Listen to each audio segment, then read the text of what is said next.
Hello everyone, I'm Saket Bajpayee, Director of Prayas Physics Classes, Dehradun. Welcome students, welcome to the second part of the third lecture of Simple Harmonic Motion. तो आपको ध्यान होगा हम लोगों ने पिछले part में क्या पढ़ा था? हम लोगों ने पढ़ा था about angular SHM, simple pendulum, torsional pendulum, physical pendulum, ये बहुत सारे पेंडुलम्स के बारे में हम लोगों ने पढ़ा था। तो आज चलिए हम लोग कुछ सवाल भी करते हैं इनके ऊपर और देखते हैं कि किस तरीके से इन कॉन्सेप्ट्स को हम लोग अप्लाई करेंगे। तो चलिए पहला सवाल है आज का। Two uniform rods of equal length but different masses are joined to form an L-shaped body which is then pivoted as shown. If the body shown is in equilibrium, then find capital M upon small m. तो जैसा कि आप देख पा रहे हैं diagram में, यहाँ पर जो लेफ्ट वाला रॉड है उसका मास स्मॉल एम है और जो राइट वाला रॉड है उसका मास कैपिटल एम है और दोनों रॉड्स के बीच में जो एंगल है वो 90 डिग्री है और अपने को वर्टिकल के साथ दिया हुआ है कि एक का एंगल 60 डिग्री और एक का 30 डिग्री है ना। तो चलिए मैं आपको बताता हूँ कि मैं कौन सा कॉन्सेप्ट लगाने की सोच रहा हूँ इस बार।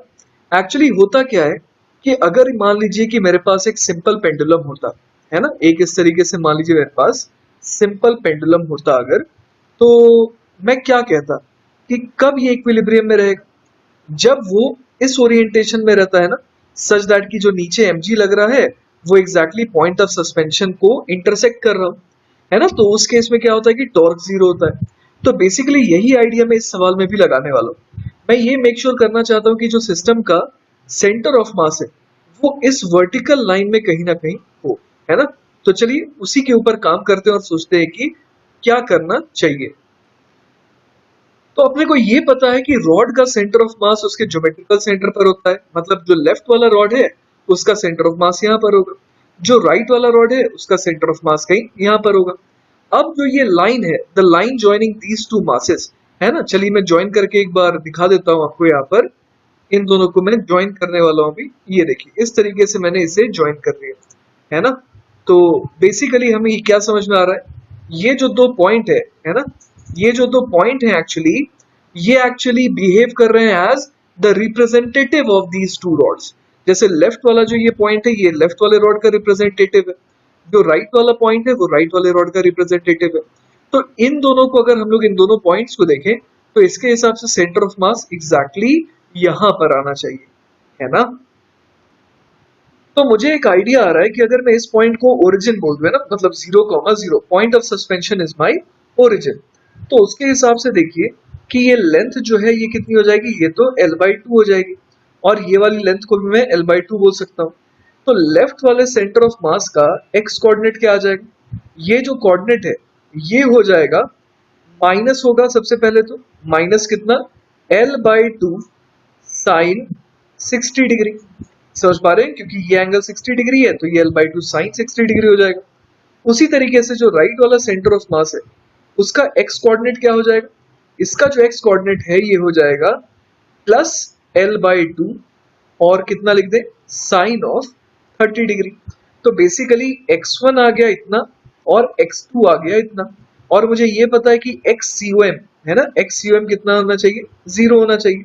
तो मैं अब यहाँ पर क्या लिख सकता हूँ, मैं लिख सकता हूँ xcom बराबर कितना हो जाएगा, small m into x1 plus capital M into x2 upon small m plus capital M।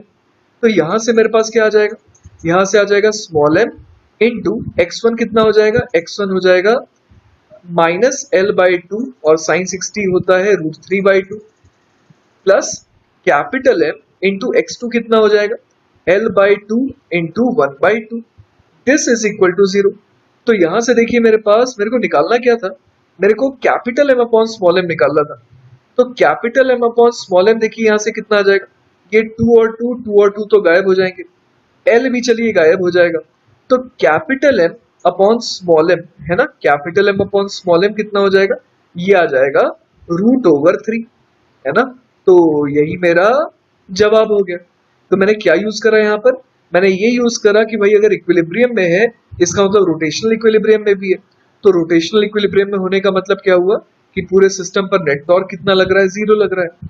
तो इसका मतलब mg को किससे पास करना पड़ेगा, mg को बिल्कुल ऐसे पॉइंट से पास करना पड़ेगा सच दैट कि mg वेक्टर और ये जो पॉइंट ऑफ सस्पेंशन है ये दोनों क्या हो जाए, बिल्कुल एक लाइन में आ जाए। ऑलराइट, चलिए तो देखते हैं नेक्स्ट सवाल। अगला सवाल है, find the angular frequency of small oscillations of the block of mass m. The length of the rod is L and consider it to be massless. The entire setup is placed on a smooth horizontal surface. तो जैसा कि हम लोग देख पा रहे हैं यहाँ पर एक ब्लॉक है जिसका मास जो कि है कितना, स्मॉल m है ना, यहाँ पर इसका मास स्मॉल m है, और एक रॉड है जो कि मासलेस कंसिडर किया जा सकता है और उसकी लेंथ कितनी है, L है, और तीन अलग अलग टाइप के स्प्रिंग है यहाँ पर जिनका स्प्रिंग कांस्टेंट कितना कितना है, K1 K2 और K3। तो हमारे को ये समझ में आ रहा है कि शुरुआत में जब हम लोग कुछ भी डिस्प्लेसमेंट इसको नहीं देंगे तो सारे के सारे स्प्रिंग किस में रहेंगे, अपने नेचुरल लेंथ में रहेंगे, है ना। नेचुरल लेंथ में रहने पर क्या होगा कि किसी भी ऑब्जेक्ट पर कोई भी नेट फोर्स नहीं लगेगा। लेकिन अब मान लीजिए कि हम लोग इसको क्या करवाना चाहते हैं, एसिस्टेम करवाना चाहते हैं, तो हमें क्या करना होगा, ब्लॉक को मान लीजिए कि हम लोग हमेशा जैसा करते हैं वही करेंगे। ब्लॉक को मान लीजिए कि x डिस्टेंस से नीचे की तरफ मान लीजिए इस तरीके से डिस्प्लेस कर रहे हैं। नीचे की तरफ कहने का मतलब कि अगर मैंने इसे पॉजिटिव y एक्सिस कहा है तो डाउनवर्ड मतलब नेगेटिव y एक्सिस की तरफ इसे मैंने डिस्प्लेस किया। और ये ध्यान रखिएगा कि पूरा का पूरा जो सेटअप है वो कहाँ पर है, ऑन अ हॉरिजॉन्टल टेबल, है ना। तो यहाँ पर ग्रेविटी का तो कोई रोल ही नहीं रह गया, क्लियर है। और वैसे भी अगर ये वर्टिकली भी होता तो भी ग्रेविटी के कारण जो है कोई नेट अफेक्ट नहीं आता टाइम पीरियड में, बस क्या होता कि जो इक्विलिब्रियम पोजीशन है वो शिफ्ट हो जाता। इसके अलावा हम लोगों ने देख रखा है कि ग्रेविटी का कोई भी रोल टाइम पीरियड में नहीं आता है। पर चलिए अच्छा ही है कि सवाल में दे रखा है कि स्मूथ हॉरिजॉन्टल सरफेस पर रखा है तो और ज्यादा ऑब्जर्वेशन इजी हो गई, है ना। तो मैंने क्या माना यहाँ पर, मैंने माना कि इसको इस डायरेक्शन में कितना नीचे खींचा मैंने, x डिस्टेंस से नीचे खींचा। तो एक बात तो पक्की है यहाँ पर, कौन सी बात पक्की है कि जो ऊपर जो स्प्रिंग है K1 स्प्रिंग कांस्टेंट वाली जो स्प्रिंग है इसमें इलोंगेशन आएगा, कितने का इलोंगेशन आएगा, इसमें इलोंगेशन आना पड़ेगा x का, है ना। तो बेसिकली जो पहली स्प्रिंग है उसमें जो इलोंगेशन आ रहा है x1 उसको मैं x बोल सकता हूँ। अब हमें ये सोचना पड़ेगा कि ये जो रॉड है, जो मासलेस रॉड है, ये रुकी भी तो नहीं रहेगी यहाँ पर, है ना, इस जगह पर ये रुकी तो नहीं रहेगी। तो इसीलिए जो स्प्रिंग नंबर 2 है उसमें कंप्रेशन x का नहीं आएगा, है ना।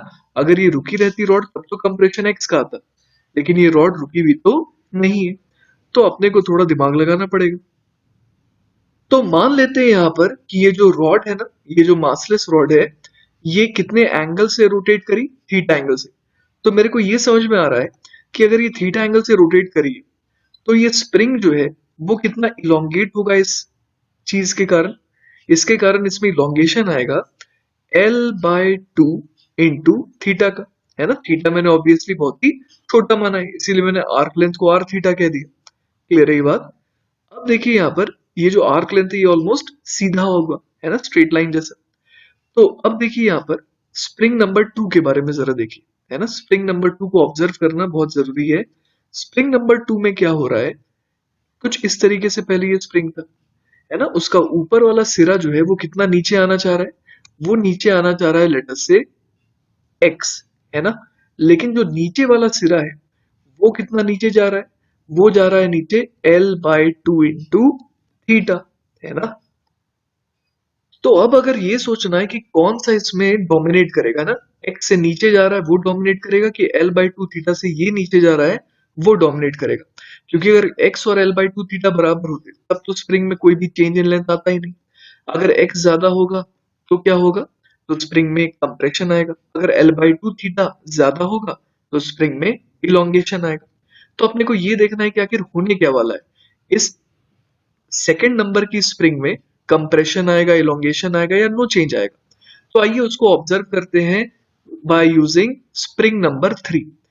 ये तो पक्की बात है ना कि जो थर्ड नंबर की स्प्रिंग है उसमें क्या आ रहा है, उसमें कंप्रेशन आ रहा है, कितने का कंप्रेशन आ रहा है, L इंटू थीटा का, है ना। तो अगर इसमें कंप्रेशन आ रहा है तो इस रॉड पर वो क्या लगाएगी, इस रॉड पर आप देखिए कि इस डायरेक्शन में लग रहा है ऊपर की तरफ फोर्स, है ना। और साथ ही साथ हम लोग ये देख पा रहे हैं कि इस रॉड का मास नहीं है, है ना। तो अगर रॉड का मास नहीं है तो हम लोग समझ सकते हैं कि इस पर टॉर्क बराबर अगर मैं आई अल्फा लिखूं, तो अगर मास नहीं है तो आई भी जीरो हो गया। इसका मतलब हमेशा इस पे टॉर्क कितना लगना पड़ेगा, जीरो लगना पड़ेगा, वरना अल्फा तो इनफाइनाइट आ जाएगा। तो इसीलिए अपने को टॉर्क मेक श्योर करना होगा कि इस मासलेस रॉड पर क्या लगे, हमेशा जीरो लगे। तो हमें ये समझ में आ रहा है कि जैसे कि ये हमारा जो रॉड है ना, एक बार मैं फिर से बना देता हूँ रॉड को। जैसे ये हमारा रॉड है, तो इस पर ऊपर की तरफ फोर्स लग रहा है कितना, ऊपर की तरफ लग रहा है K3 इंटू एल थीटा। अब इस पॉइंट के अबाउट अगर हम लोग देखें, तो ये जो K3 एल थीटा का टॉर्क है उसका सेंस कैसा आ रहा है, कुछ इस तरीके का आ रहा है ना, क्लॉकवाइज सेंस में आ रहा है। तो इसका मतलब ये हो गया कि जो K2 स्प्रिंग है ना, स्प्रिंग नंबर 2 है, उसके कारण जो टॉर्क आना चाहिए वो कैसा आना चाहिए, वो आना चाहिए काउंटर क्लॉकवाइज। तो उसके लिए क्या करना पड़ेगा, उसके लिए इसे फोर्स लगाना पड़ेगा नीचे की तरफ, है ना। तो इसका मतलब क्या हो गया कि ये तभी पॉसिबल है जब स्प्रिंग में क्या आया हो, कंप्रेशन आया हो। और कंप्रेशन आना अगर इस स्प्रिंग में चाहिए, तो इसका क्या मतलब हो गया कि x को ज्यादा होना पड़ेगा as compare to L theta by two. Clear हुई ये बात। तो इसीलिए मैं क्या बोल दूंगा कि जो स्प्रिंग नंबर 2 है ना, उसमें क्या आएगा, कंप्रेशन आएगा। और कितने का कंप्रेशन आएगा, तो कंप्रेशन की वैल्यू आएगी x minus L theta by to का, है ना। तो हम लोग इस रॉड के लिए पहले तो क्या इक्वेशन लिख सकते हैं, टॉर्क की अगर बात करें तो K3 इंटू एल थीटा, ये तो फोर्स हो गया।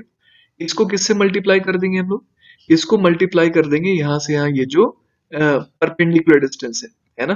तो परपेंडिकुलर डिस्टेंस कितनी हो जाएगी यहाँ पर, वो तो हो जाएगी एल का कौन सा कंपोनेंट लेंगे, कॉस थीटा, है ना, क्योंकि यहाँ पर ये एंगल भी तो थीटा हो गया ना।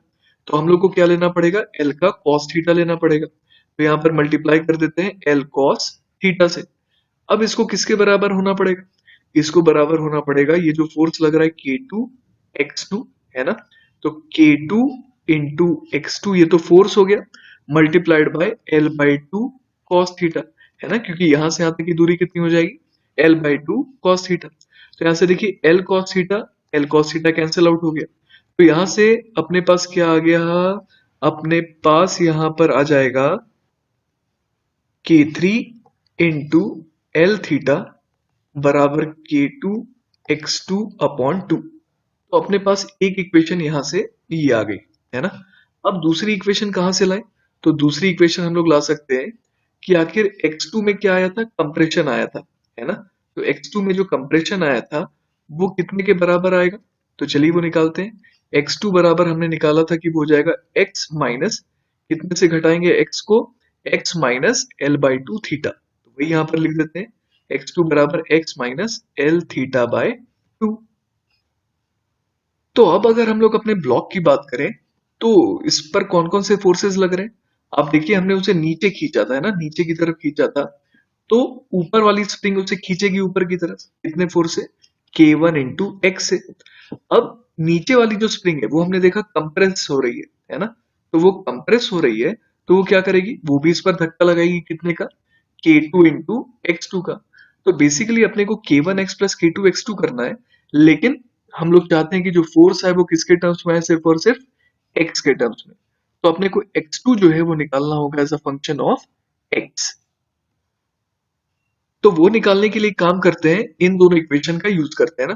तो यहां से देखिए एल थीटा की वैल्यू कितनी आ जाएगी, एल थीटा की वैल्यू आ जाएगी K2 x2 upon two K3। तो हमारे पास क्या इक्वेशन आ गई, x2 बराबर x minus K2 x2 upon two K3, और यहाँ पर एक 2 और है तो यहाँ पर 2 भी लिख देते हैं। तो यहां से देखिए अपने पास x2 जो है वो as a function of x आ सकता है ना। तो कैसे ले आए, तो x2 plus K2 x2 upon 4 K3, ये कितने के बराबर हो जाएगा, ये बराबर हो जाएगा x के।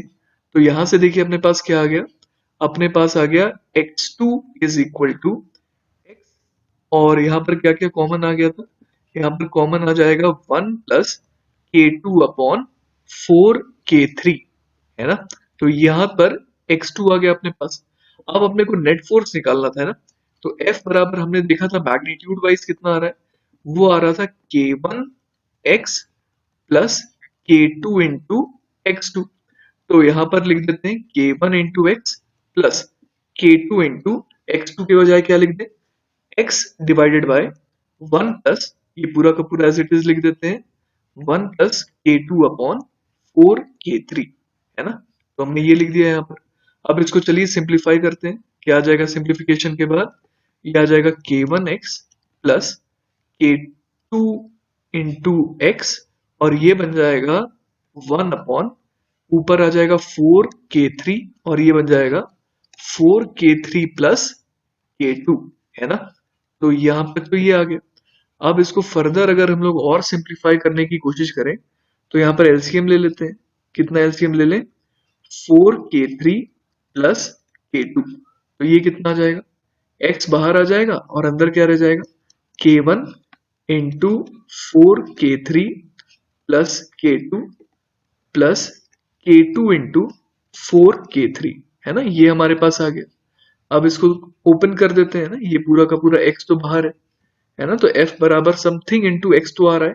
अब इसको बस सिंप्लीफाई करके k इफेक्टिव की वैल्यू निकाल लेंगे। तो x से कितने से मल्टीप्लाई कर दें, ये बन जाएगा 4k1k3 plus k1k2 plus 4k2k3, और इसको कितने से डिवाइड कर दें, इसको डिवाइड कर देंगे 4k3 प्लस k2 से, है ना।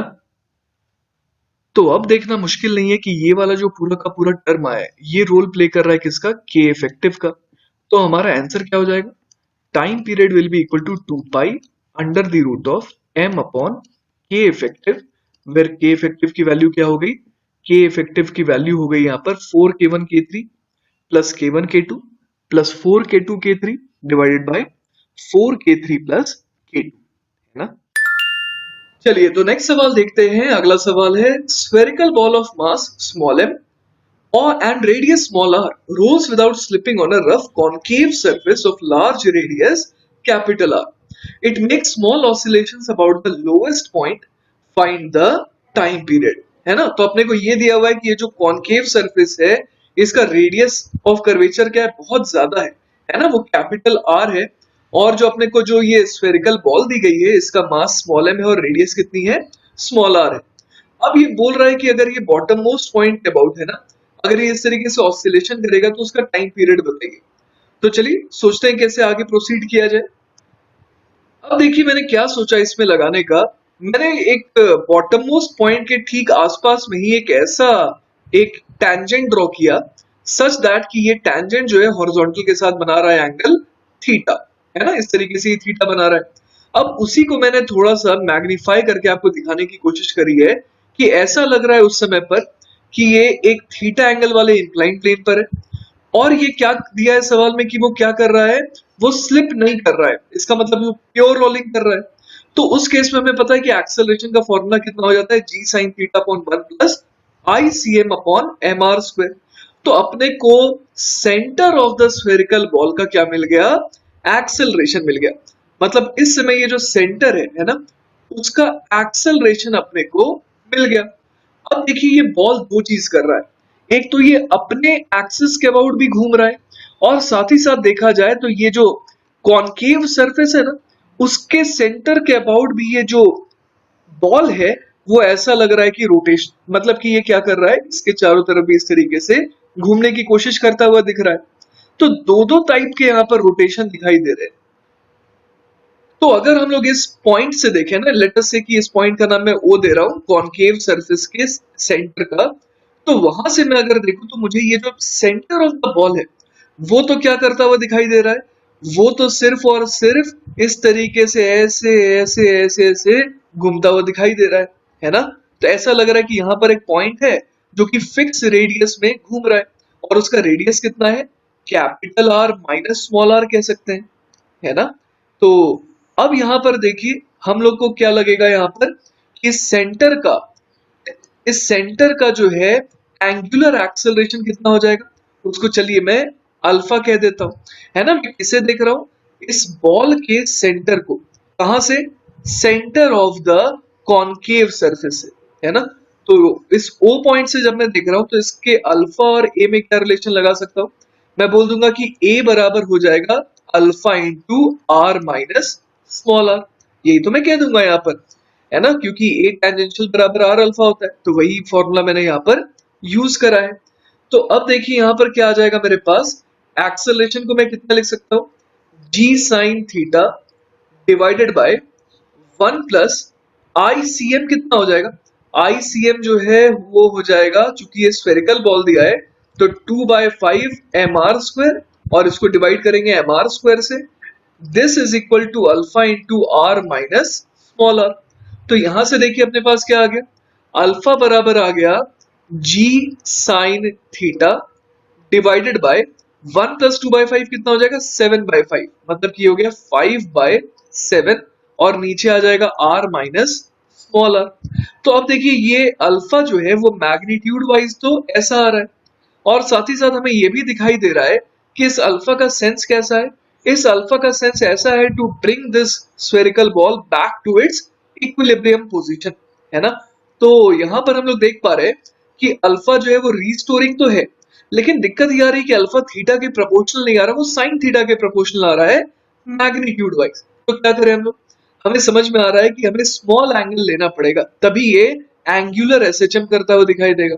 तो क्या लिख देंगे यहाँ पर, हम लोग लिख सकते हैं फॉर स्मॉल थीटा क्या हो जाएगा यहाँ पर, अल्फा बराबर 5g theta upon 7 times r minus small R. तो यहां से क्या आ जाएगा अपने पास, यहां से आ जाएगा कि ये जो टर्म आया ये एक्चुअली किसका रोल प्ले कर रहा है, ओमेगा स्क्वायर का। तो हमारे पास टाइम पीरियड कितना आ जाएगा, 2 पाई बाय ओमेगा, जो कि कितना हो जाएगा 2 pi under the root of, कितना लिख दें यहाँ पर, 7 times r minus small R upon 5g। तो यही हो गया time period of the spherical ball. तो हमें समझ में क्या आ रहा है कि यहाँ पर ये जो बॉल है ना, ये जो बॉल है ये रोल करते करते भी क्या कर रहा है, इस तरीके से एंगुलर एसएचएम परफॉर्म कर रहा है। चलिए तो नेक्स्ट सवाल देखते हैं, अगला सवाल है, a weightless rod with a load at the end is hinged at point A to the wall so that it can rotate in all directions. The rod is kept in the horizontal position by a vertical inextensible thread of length small l fixed at its midpoint. The load receives a momentum in the direction perpendicular to the plane of the figure. Determine the period capital T of small oscillations of the system. तो basically अपने को क्या निकालना है, इस system का time period निकालना है ना, ये जो ऑसिलेशंस परफॉर्म कर रहा है उसका टाइम पीरियड निकालना है। तो देखिए ये बहुत ही इंटरेस्टिंग और बहुत ही यूनिक सवाल है। तो सोचते हैं इसमें हो क्या रहा है, बेसिकली यहाँ पर ये जो अपने को दिया हुआ है एक वेटलेस रॉड है ना, एक वेटलेस रॉड ये रहा वो वेटलेस रॉड, और उसके एंड में एक देखिए यहाँ पर मास भी है ना, तो ऐसा कुछ यहाँ पर दिया हुआ है। अब यहाँ पर और क्या दिया हुआ है, एक vertical inextensible thread of length L, ये रही वो लेंथ एल वाली थ्रेड है ना, इस तरीके से यहाँ पर। तो बेसिकली अपने को ये मेक श्योर करना है कि ये जो थ्रेड है ना ये ऑसिलेशन के दौरान क्या रहे, टॉट रहे, और इसको साथ ही साथ कैसे धक्का दिया गया, परपेंडिकुलर टू द प्लेन। तो अब अपने को पहले तो ये सोचना होगा बच्चों, आखिर इसका ऑसिलेशन होगा कैसा, ये ऑसिलेट करते वक्त दिखेगा कैसा। चलिए पहले ये एनालाइज करते हैं। तो देखिए बच्चों, थोड़ा सा मैंने यहाँ पर कॉमन सेंस और थोड़ी सी ज्योमेट्री लगाई और मैंने ये सोचा कि आखिर इसका ऑसिलेशन हो कैसा रहा होगा, है ना। तो बेसिकली हल्का सा हमने मान लीजिए इस बॉब को, इस बॉल को या फिर बॉब कह लीजिए, इसको हल्का सा हमने झटका दिया मान लीजिए स्क्रीन के परपेंडिकुलर डायरेक्शन में। तो ये जो ग्रीन वाली लाइन मैंने बनाई है ना, मुझे ऐसा लग रहा है कि इसके अबाउट ये एक तरीके से सिंपल पेंडुलम की तरह ऑसिलेट करेगा। मतलब ऐसा लग रहा है कि ये जो लेंथ है इसका नाम मैं कुछ दे देता हूँ, सी और ये डी है ना। तो ये जो सी डी लेंथ लग रही है ना, ये ऐसा लग रहा है कि ये जो सी डी लेंथ है ये लेंथ ऑफ द पेंडुलम है, और यहाँ सी पॉइंट पर बॉब है, और ये ग्रीन जो लाइन है ना, इसके ये ऐसे बिहेव कर रहा है इस वाली लाइन के जैसा। जैसा पहले क्या होता था, पहले इस तरीके से होता था, इस तरीके का डायग्राम हम लोग पेंडुलम के केस में बनाते थे जिसमें यहाँ पर बॉब होता था। तो बेसिकली ऐसा लग रहा है कि ये जो ग्रीन वाली लाइन है वो लाइन ये रही है ना, ये जो लाइन है एक्चुअली यही वो ग्रीन वाली लाइन की तरह बिहेव कर रहा है। और साथ ही साथ अपने को ये भी दिख रहा है कि ऐसा बिहेवियर हो रहा है एज इफ कि ये डी पॉइंट है ना, और साथ ही साथ अपने को ऐसा लग रहा है कि ये सी पॉइंट है, और ये जो थ्रेड का रोल है ना, वो जो थ्रेड का रोल है वो ये रहा। तो इस डायग्राम का, ये जो सी डी डायग्राम है उसका इक्विवेलेंट डायग्राम ये रहा। क्यों ऐसा मैंने कहा? क्योंकि आप सोचिए कि इस तरीके से ये ऑसिलेट करेगा सच दैट की थ्रेड जो है वो हमेशा क्या रहे, टॉट रहे, है ना। तो अगर टॉट भी रखना है इस थ्रेड को, ये जो स्मॉलर लेंथ की थ्रेड है इसको हमेशा टॉट भी रहना है, और फिर क्या क्या मेक श्योर करना है, और अपने को ये मेक श्योर करना है कि यहाँ पर ये ए पॉइंट से कनेक्टेड है और बी पॉइंट से कनेक्टेड है। तो इसका मतलब ए और बी को अगर मैं ज्वाइन करा दूं एक लाइन से, तो पूरा का पूरा ये जो रॉड है ये ऐसा लग रहा है एज इफ कि यहाँ पर ये जो रॉड है ना, ये जो रॉड है ये इस तरीके से ऑसिलेट कर रहा है सच दैट कि उसकी एक्सिस है ना, एक्सिस कौन सी हो गई, ये ग्रीन वाली लाइन हो गई। आप कोई भी पॉइंट ले लीजिए इस रॉड पे, है ना, तो उससे अगर मैं परपेंडिकुलर ड्रॉप करूं इस ग्रीन वाली लाइन पर, तो हमेशा ये जो परपेंडिकुलर लेंथ है ये मेंटेन रहेगी। समझ पा रहे हैं बात को? तो बेसिकली इसे रेडियस मानते हुए, इसे रेडियस मानते हुए, इसे रेडियस मानते हुए, ये सारे के सारे पॉइंट्स क्या कर रहे हैं, basically kind of circular motion का एक छोटा सा हिस्सा कर रहे हैं, है ना। तो वही चीज यहाँ पर मैंने ऑब्जर्व करा, और उसके हिसाब से मैंने एक छोटा सा कंपैरिजन ड्रॉ करा है ना। तो उस हिसाब से हमें क्या समझ में आ रहा है, उस हिसाब से हमारे को ये समझ में आ रहा है कि ये जो CD है ना, जो CD इमेजिनरी मैंने लाइन ड्रॉ करी है यहाँ पर, उसको मैं कंपेयर कर सकता हूँ एक सिंपल पेंडुलम से। लेकिन फर्क क्या आएगा, आइए फर्क थोड़ा सा और देख लेते हैं। इसमें क्या होता था कि पहले सिंपल पेंडुलम में क्या होता था, पूरा का पूरा नीचे की तरफ जी एक्सेलरेशन लगता था। लेकिन अब क्या हो रहा है, CD है ना, CD के अलोंग ये जो G है उसका कंपोनेंट हमें देखना होगा। एक्चुअली अगर ये एंगल थीटा है तो मुझे देखना होगा कि स्ट्रिंग को खींचने वाला कंपोनेंट G का कितना है, तो वो हो जाएगा G cos थीटा। क्योंकि पहले जब हम लोग टाइम पीरियड बराबर कितना लिखते थे, 2 pi under the root of L बाई G लिखा करते थे, तो उसमें ये G कौन सा कंपोनेंट होता था, कौन सा एक्सेलरेशन होता था, ये वो एक्सेलरेशन होता था, या ये इसको अगर मास से मल्टीप्लाई कर दे तो ये वो फोर्स बन जाता था जो स्ट्रिंग को खींचता था, है ना। तो यहाँ पर जो है जी इफेक्टिव का रोल एक्चुअली कौन प्ले कर रहा है, जो जी इफेक्टिव का रोल है वो प्ले कर रहा है जी का cos थीटा कंपोनेंट। और इस बार अपने को लेंथ भी देखनी होगी, है ना। तो लेंथ के लिए इसे मैं बोल देता हूं थोड़ी देर के लिए एल डैश। तो हमें ये समझ में आ रहा है कि टाइम पीरियड की वैल्यू क्या हो जाएगी अगर कंपेयर कर दे तो 2 pi under the root of L dash upon G dash, जहां जी डैश में किसे बोल रहा हूं, जी कॉस थीटा को। तो अगर मैं एल डैश निकाल लूं तो मेरा जवाब भी आ जाएगा। क्लियर है ये बात?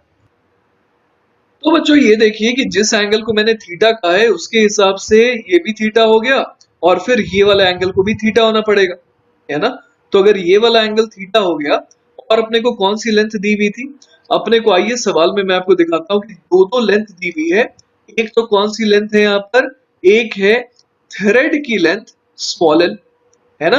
अपने को थ्रेड की लेंथ दी हुई है स्मॉल एल, और क्या अपने को रॉड की लेंथ दी हुई है, रॉड की लेंथ एक्चुअली नहीं दी है, हाँ रॉड की लेंथ नहीं दी है, पर अपने को ये जरूर दिया है कि जो भी रॉड की लेंथ है ना, उसके बिल्कुल मिड पॉइंट पर एक्चुअली ये थ्रेड कनेक्टेड है। तो लेंथ अपने को एक ही दिया हुआ है, वो है स्मॉल एल। तो बेसिकली अपने को एल डैश निकालना होगा स्मॉल एल के टर्म्स में, है ना। तो कैसे निकाला जाए, मेरे को ये एक राइट एंगल ट्राइंगल दिख रहा है, ट्राइंगल ADC, है ना। अब इस राइट एंगल ट्राइंगल में मुझे ये जरूर दिख रहा है कि ये जो है एक पैरेलल लाइन है इसके, और साथ ही साथ ये मिड पॉइंट से पास हो रहा है। तो इसका मतलब यहाँ पर मिड पॉइंट थ्योरम तो लग सकता है ना। तो अगर मैं ये इसका नाम दे देते हैं कुछ, इसका नाम अगर मैं EF दे देता हूं, तो अगर मैं EF निकाल लूं तो मैं CD भी निकाल सकता हूं। अब EF कैसे निकाला जाए आइए सोचते हैं। अगर ये एंगल थीटा है तो ये वाला एंगल भी थीटा हो गया, इसका मतलब EF की लेंथ कितनी हो गई, EF बराबर हो जाएगा L cos थीटा। अगर EF L cos थीटा है तो CD कितना हो जाएगा मिड पॉइंट थ्योरम से, ट्वाइस ऑफ EF, तो वो हो जाएगा 2 टाइम्स L cos थीटा। तो यहां से आप देखिए अब मेरे पास क्या आ जाएगा, यहां से मुझे टाइम पीरियड बराबर जो रखना था 2 pi under root of L dash by G dash, है ना, यही तो रखना था मुझे। तो अब देखिए मेरे पास क्या आ जाएगा, this is equal to 2 pi under the root of L dash को कितना लिख दूं, एल डैश जो है वो सी डी है, जो कि हो जाएगा 2l cos थीटा, और इसको डिवाइड किससे कर दूंगा, g cos थीटा से।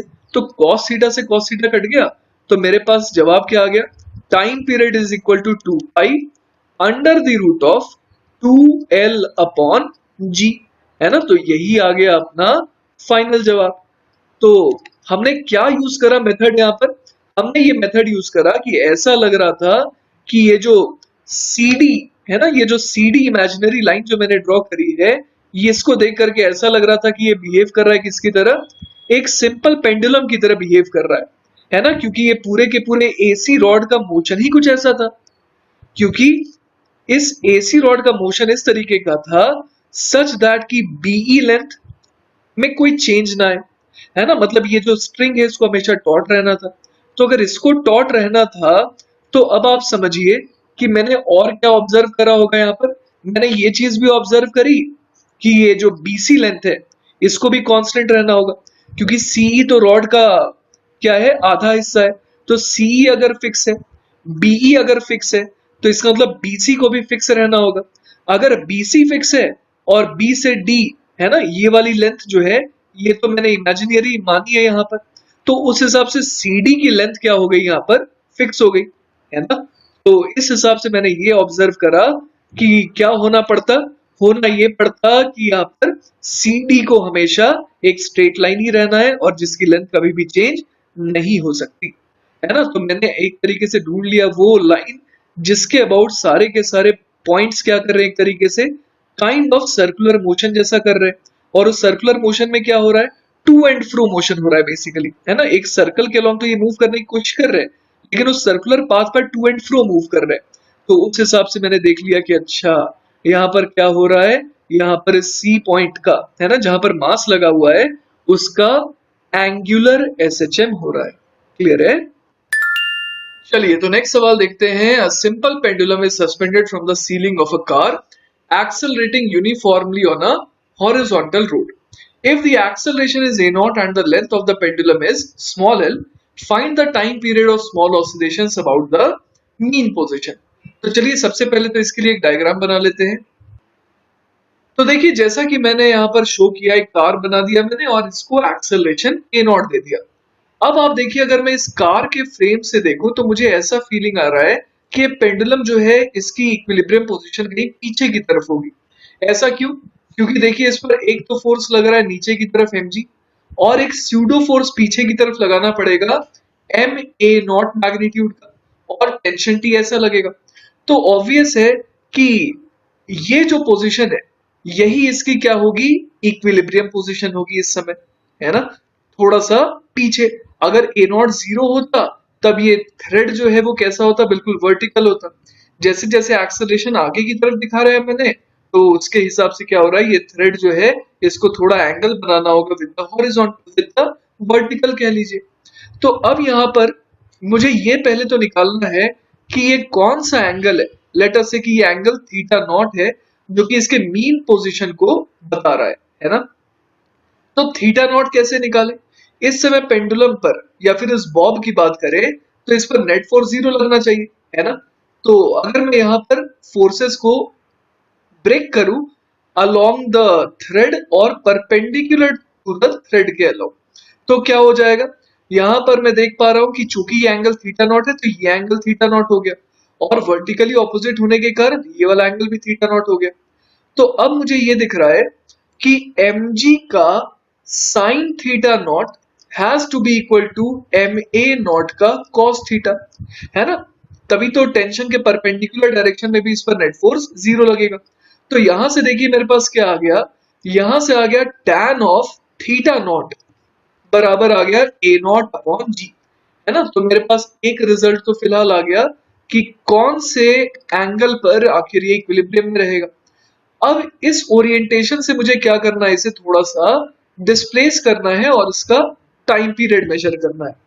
तो अब आप सोचिए यहाँ पर जैसा हम लोगों ने पिछले सवाल में किया था, कुछ वैसा ही काम इस बार भी यहाँ पर किया जा सकता है। कैसे? तो आप ये सोचिए कि अगर मान लीजिए कि ए नॉट 0 होता, तो क्या होता? उस समय ये जो पेंडुलम है बिल्कुल सीधा रहता, है ना? इस तरीके से सीधा रहता और यहाँ पर बॉब लटका रहता और टाइम पीरियड हम लोग बोल देते 2 pi under the root of L by g. लेकिन अब फर्क क्या हो रहा है? अब ऐसा आप सोचिए कि एक ऐसा यूनिवर्स, एक ऐसा जगह है जहां पर जी जो है वो नीचे के बजाय इस पर्टिकुलर डायरेक्शन में एक्ट कर रहा है ना? पहले भी हम लोग कौन सा कंपोनेंट देखते थे? हम लोग देखते थे वो कंपोनेंट जो टेंशन के एंटी पैरेलल लग रहा है। इस बार भी यहाँ पर हम लोग क्या देखेंगे कि जो थ्रेड है उसके लाइन के अलोंग जो है कितना इस पर फोर्स लग रहा है ना? तो फोर्स कितना लग रहा है भाई इस थ्रेड के अलोंग? वो तो लग रहा है mg का cos theta naught plus ma naught का sin थीटा। तो इस बार जो है मैं नीचे की तरफ लगने वाला फोर्स कितना बोल दूंगा? जो पहले mg होता था वैसा ही फोर्स इस बार कौन सा हो जाएगा थ्रेड के अलोंग? वो हो जाएगा ma नॉट का कौन सा कंपोनेंट है? तो ये दिख रहा है sin थीटा होगा प्लस कौन सा हो जाएगा? प्लस mg का cos थीटा। तो बेसिकली जो रोल mg प्ले करता था इस बार वो रोल कौन प्ले करेगा? mg के जैसा रोल प्ले करेगा ma not sine theta plus mg into cos theta, है ना? ये इस बार हो जाएगा। तो हमारे को इस बार क्या दिखाई दे रहा है कि अगर इन दोनों को ऐड करना है तो ए नॉट की वैल्यू जी टैन थीटा रख देते हैं, तो ये कितना हो जाएगा? m इंटू यहां पर अगर हम लोग रख दें ए नॉट की वैल्यू जी टैन थीटा तो लिख देंगे M G into tan theta हो जाएगा sine theta upon cos theta. लेकिन एक और साइन थीटा है तो sine square theta upon cos theta plus ये हो गया एम जी कॉस थीटा। तो यहां से अपने पास क्या आ गया देखिए, एम जी कॉमन ले लेते हैं और यहाँ पर क्या आ जाएगा? कॉस थीटा नीचे एलसीएम और ये बन जाएगा sign square theta plus cos square theta. तो ये अपने पास कितना आ गया? इस बार आ गया mg upon cos of theta. तो बेसिकली mg का रोल इस बार mg upon cos theta play कर रहा है, मतलब mg इफेक्टिव इस बार m इंटू जी अपॉन कॉस थीटा हो गया, है ना? तो हम लोग यहाँ पर क्या बोल सकते हैं इस बार कि बेसिकली जी इफेक्टिव का रोल जो है वो कौन प्ले कर रहा है? वो प्ले कर रहा है जी अपॉन कॉस ऑफ थीटा। तो अब आप बताइए कि क्या लग रहा है आपके हिसाब से टाइम पीरियड क्या आना चाहिए? क्या फर्क आया इस बार? इस बार बस ये फर्क आया कि ये जो पेंडुलम है ना ये इस डायरेक्शन में है, लेकिन ये इस डायरेक्शन में कंफर्टेबल है क्योंकि आप ऐसे सोचिए कि इस बार जो जी है वो एक तरीके से जी इफेक्टिव बन करके इस डायरेक्शन में एक्ट कर रहा है। तो ये तो बिल्कुल कंफर्टेबली इस ओरिएंटेशन में है। तो ऐसा ही तो पहले भी होता था। ऐसा पहले होता था कि यहाँ पर इस तरीके से थ्रेड होता था, यहाँ पर बॉब होता था और नीचे की तरफ जी लगता था, है ना? तो हम लोग क्या बोलते थे? यहाँ पर टाइम पीरियड हो जा रहा है 2 pi under the root of L by g. तो इस बार टाइम पीरियड क्या बोलेंगे? टी बराबर बोल देंगे 2 pi under the root of L upon G effective. समझ पा रहे हैं आप बात? तो यहां से मेरे पास टाइम पीरियड कितना आ जाएगा? 2 pi under the root of L upon G effective हो जाएगा जी अपॉन कॉस थीटा, है ना? तो ये कितना बन जाएगा? ये बन जाएगा हमारे पास 2 pi under the root of L by g और कॉस थीटा आ जाएगा ऊपर, है ना? यहाँ पर कॉस थीटा आ जाएगा। अब हमें टैन थीटा तो पता है ना? टैन थीटा कितना था? टैन थीटा इनफैक्ट हम लोग कौन सा बात करें? टैन थीटा नॉट की बात कर रहे हैं ना? हर जगह बेसिकली जहां पर मैंने कॉस थीटा लिखा है वो क्या है? कॉस थीटा नॉट है ना? ये सारी चीजें क्या है? थीटा नॉट है, थीटा नॉट है, यहाँ पर भी थीटा नॉट है, सब जगह बेसिकली वो थीटा नॉट है ना? ये सब थीटा नॉट है। तो अब मेरे को ये समझ में आ रहा है कि मेरे को tan थीटा नॉट तो पता ही था। tan थीटा नॉट कितना था? a नॉट अपॉन जी। तो जब tan थीटा नॉट पता था कि वो a नॉट अपॉन जी है तो यहां से मैं cos थीटा कैसे निकालूं? तो सिंपली हम लोग एक ट्राइंगल बना लेते हैं जिसमें यहाँ पर थीटा नॉट दिखा देते हैं और tan थीटा नॉट है a नॉट अपॉन जी। तो मैंने एक ट्राइंगल बना लिया और यहाँ पर ये वाले हाइपोटेनस को क्या बोल देंगे? Under the root of a naught square plus ji square. तो यहां से देखिए हम लोग सिंपलेस्ट मेथड से cos थीटा कितना निकाल सकते हैं? cos थीटा नॉट ये आ जाएगा g upon under the root of a naught square plus D square, है ना। तो इस तरीके से टाइम पीरियड हम लोग कितना निकाल लेंगे। आप देखिए हमें क्या करना था, 2 pi under the root of L by g cos theta naught. तो हमारा टाइम पीरियड आ जाएगा 2 pi under the root of L by g cos theta naught को मैं लिख दूंगा g upon under the root of a naught square plus ji square. तो ये कितना आ गया, 2 pi under the root of L upon under the root of again a naught square plus ji square. तो बेसिकली हमें क्या दिख रहा है यहाँ पर, हमें ये दिख रहा है कि ये जो a naught square plus D square का अंडर रूट है, this is actually playing the role of g effective, है ना। और यही बेसिकली क्या है, जी अपॉन कॉस थीटा भी है। क्लियर है ये बात। तो ऐसे सवालों में मेरा यही सजेशन है आपको कि आपको क्या यूज करना चाहिए, सिंपलेस्ट मेथड, जो कि क्या है कि आप कंपेयर कर दीजिए ना, एक ऐसे केस से कंपेयर कर दीजिए जो आपको आता है। चलिए तो नेक्स्ट सवाल देखते हैं। नेक्स्ट सवाल is on torsional pendulum and the question says two small balls each of mass m are connected by a light rigid rod of length L. The system is suspended from its center by a thin wire of torsional constant K. The rod is rotated by the wire through an angle theta naught and then released.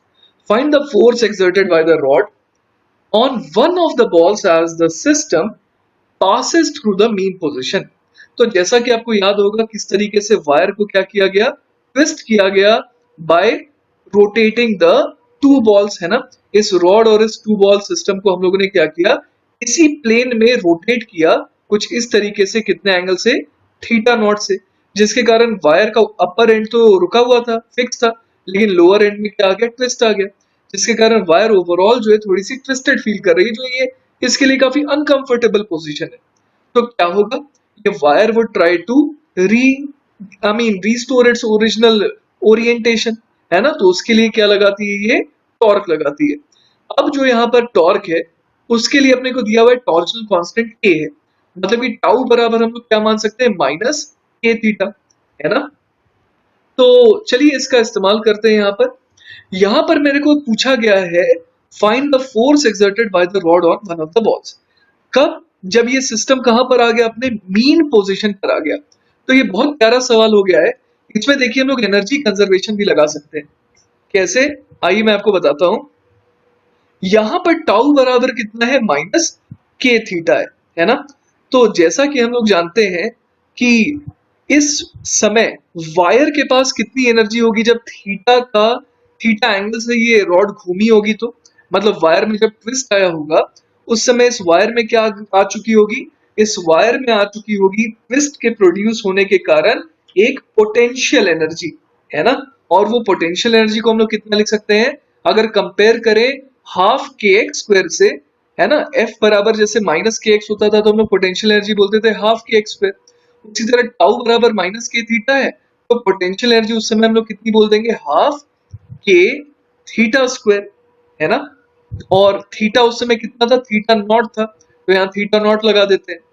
अब देखिए जरा कि जब ये wire theta naught से वापस से घूम गई और अपने मीन पोजीशन को एक्वायर कर गई, तो उस समय ये चाह कर भी रुक नहीं पाएगी, क्योंकि ये जो रॉड्स हैं, ये जो रॉड है ये तो रोटेट अभी भी कर ही रहा है, तो मीन पोजीशन पर आने के बाद ये रुकेगा तो नहीं। तो उसके बाद फिर से ये further theta naught angle opposite sense में घूम जाएगा, और इस तरीके से ये लगातार टॉर्जनल पेंडुलम की तरह बिहेव करता रहेगा और ऑसिलेशंस करेगा। तो जब मीन पोजीशन पर आएगा तो उसकी एनर्जी किस फॉर्म में होगी, obviously in the form of kinetic energy.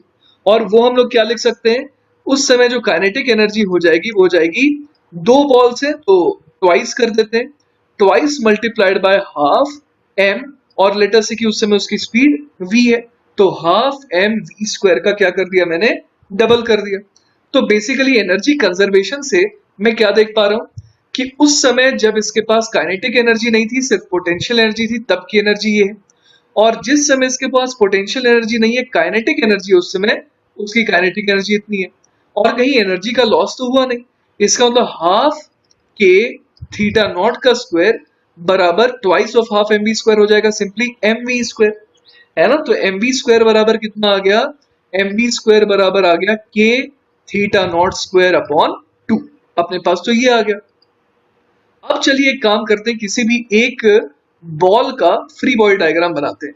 इस बॉल पर कौन कौन से फोर्सेस लग रहे होंगे? एक तो नीचे लग रहा होगा mg, है ना, और साथ ही साथ हम लोग देख पा रहे हैं कि इसका सेंटर कहीं यहाँ पर है ना, जिसके अबाउट ये घूम रहा है। तो अगर ऐसा है तो इसको सेंट्रीपिटल फोर्स की रिक्वायरमेंट तो होगी, मतलब यहाँ पर टेंशन जो है वो इस तरीके से टुवर्ड्स लेफ्ट लगेगा। लेकिन आप सोचिए वर्टिकल प्लेन को तो मेंटेन किए हुए, तो इसका मतलब कि एक फोर्स इस पर ऊपर भी लग रहा है ना, जिसको मैं Fy बोल सकता हूँ, जो कि रॉड इसे ऑब्वियसली और तो कोई है नहीं, तो रॉड ही इसे क्या कर रही है, पकड़ करके रखी है, ऊपर उठा करके रखी है। तो ऐसा फील करिए आप कि आपके हाथ में एक बॉल है और आपने बिल्कुल अपने आर्म्स को स्ट्रेच करके रखा है और आप उसे क्या कर रहे हैं, उसे गोल घुमा रहे हैं। तो आप इस बॉल के ऊपर बच्चों कौन सा फोर्स लगा रहे हैं? एक तो बॉल अगर सर्कुलर मोशन कर रहा है तो उसको सेंट्रीपिटल आप दे रहे हैं, जो कि यहाँ पर टी से मैंने दिखा दिया है ना, सेंट्रीपिटल फोर्स वाला। और साथ ही साथ आप बॉल को नीचे गिरने भी नहीं दे रहे हैं, मतलब बॉल को आप पकड़ करके रखे हैं सच दैट कि उस पर ऊपर भी फोर्स लग रहा है।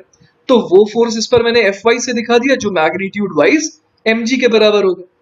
तो टेंशन कितना बोल दे यहाँ पर?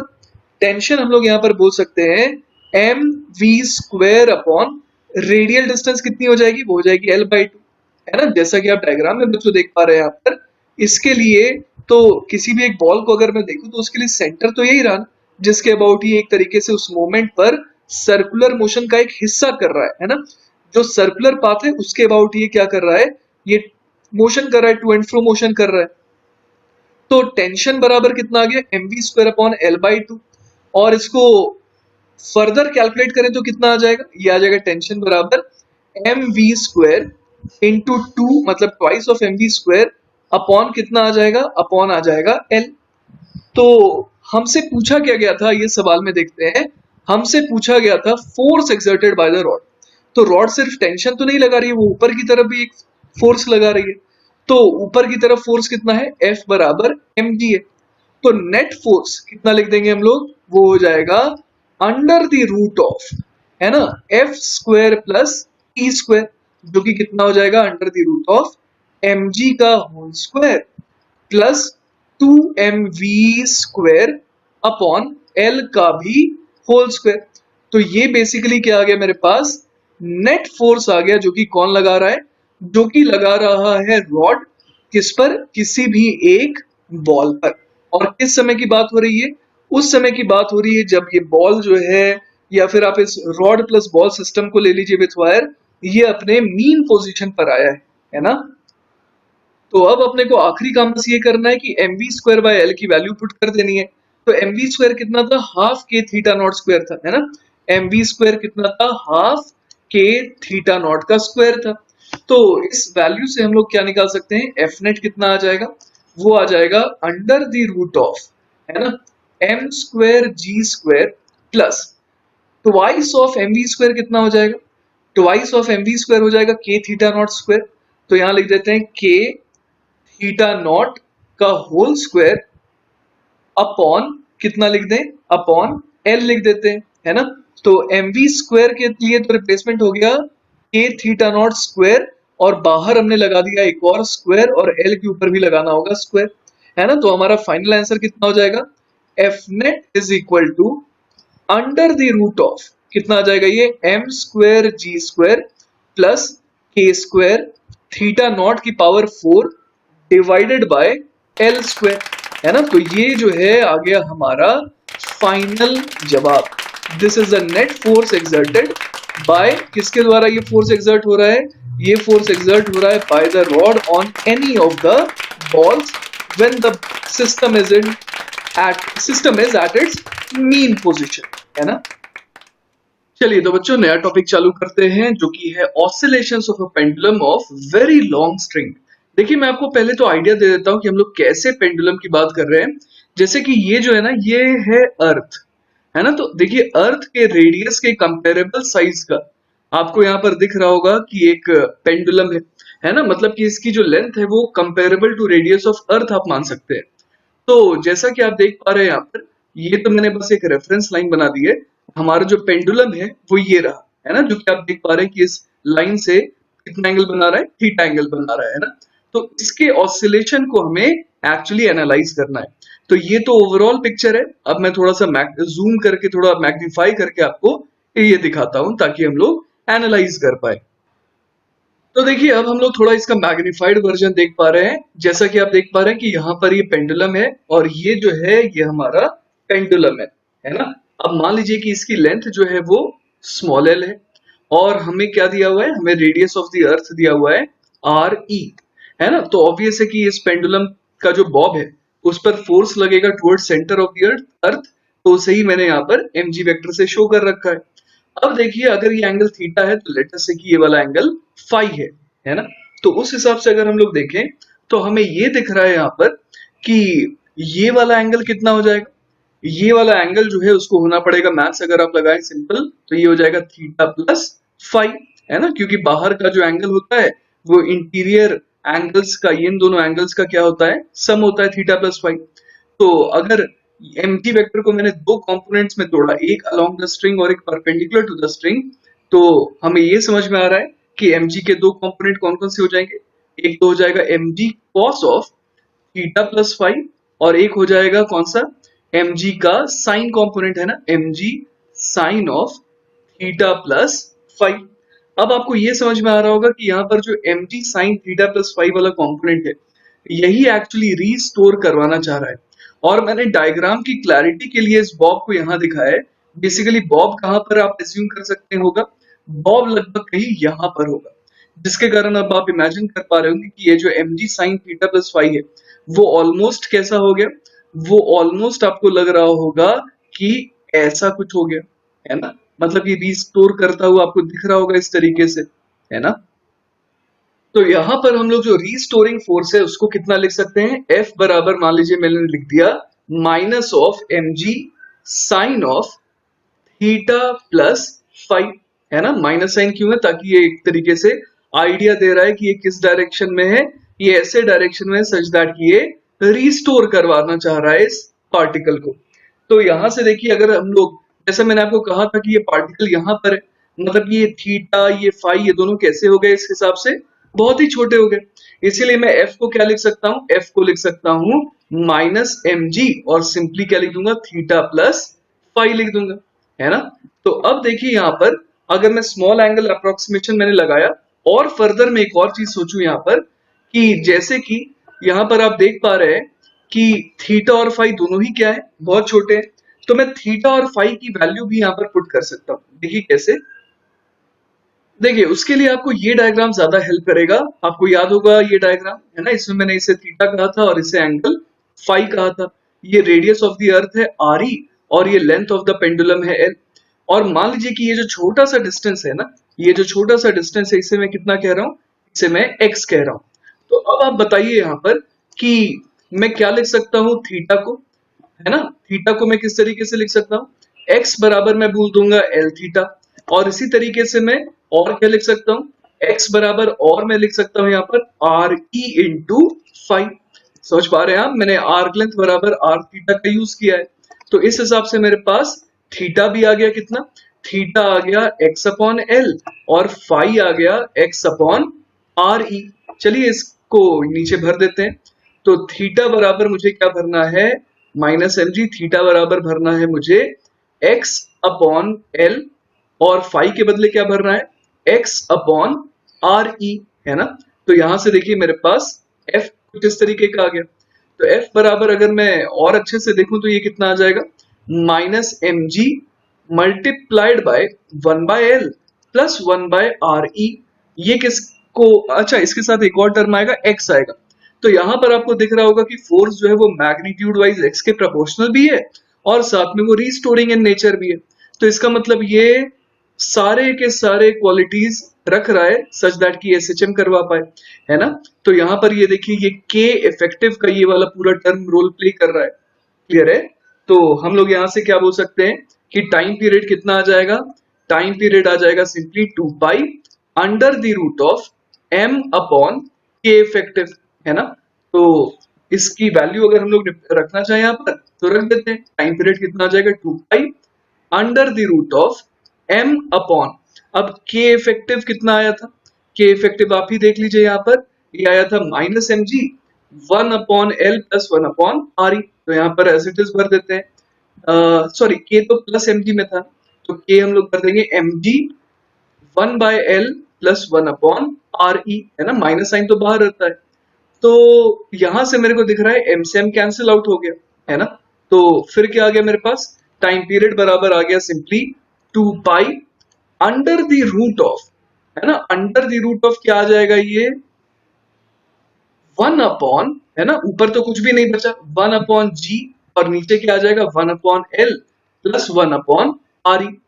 तो ये हो गया हमारा फाइनल जवाब।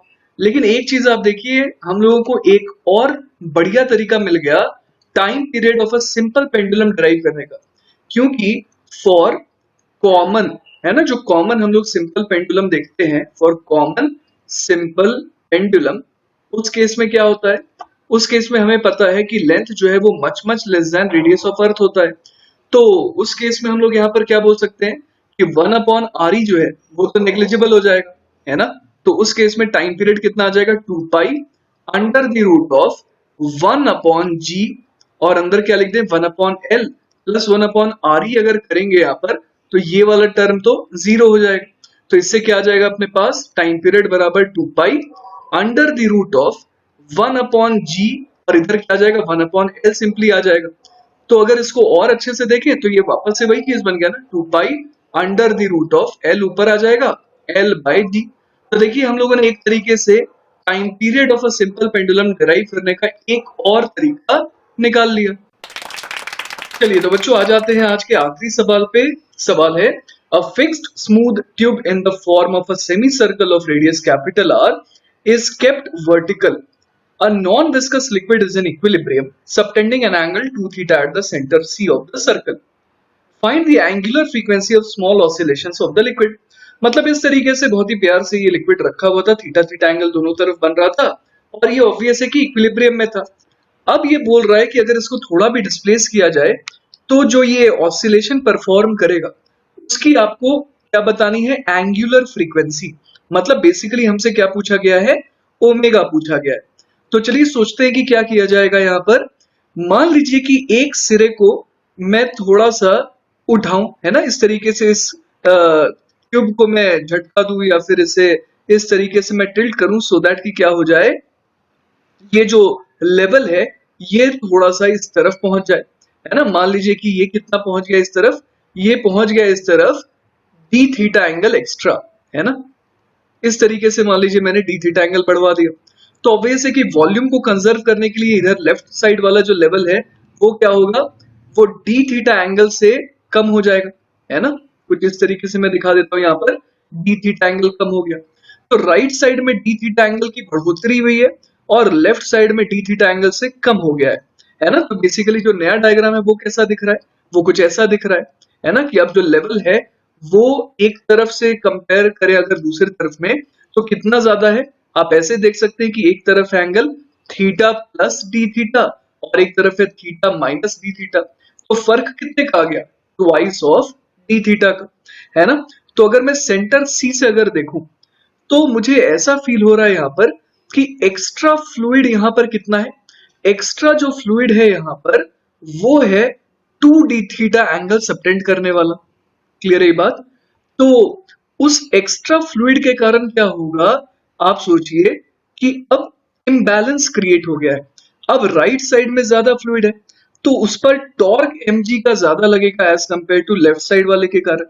तो लेफ्ट साइड में देखिए, अगर मैं इस लेवल को AB और इसे PQ कह दे रहा हूं तो AB और PQ तो सेम लेवल पर है, लेकिन ऊपर जो TS लेवल है ना, ये जो एक्स्ट्रा कितना हो गया, ये इन दोनों लेवल में फर्क हो गया PQ और TS में। अगर एंगल के टर्म्स में बात करें तो ट्वाइस ऑफ डी थीटा का फर्क हो गया है।